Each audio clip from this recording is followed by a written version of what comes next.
Hello friends, శరీరంలో వచ్చిన రిపేరీని బాగు చేసుకోవడానికి భాగ్యనగరం వెళ్ళి కాకినాడకు తిరిగి వచ్చిన తర్వాత ఆత్మీయంగా పలకరిస్తున్న మా నేస్తాలు మళ్ళీ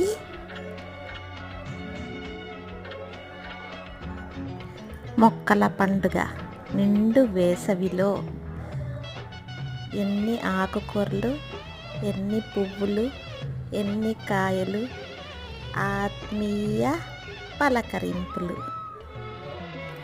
ఈ ఆనందం ఎందులోనూ రాదు కదూ. ఇదంతా భగవంతుడి మాకిచ్చిన భాగ్యం. వచ్చినప్పుడు దానిని అడుగు, ఎర్రదనం అంటే చెబుతుంది. పెదవి కొమ్మ పూసిన పువ్వు, అందమైన నీ చిరునవ్వు.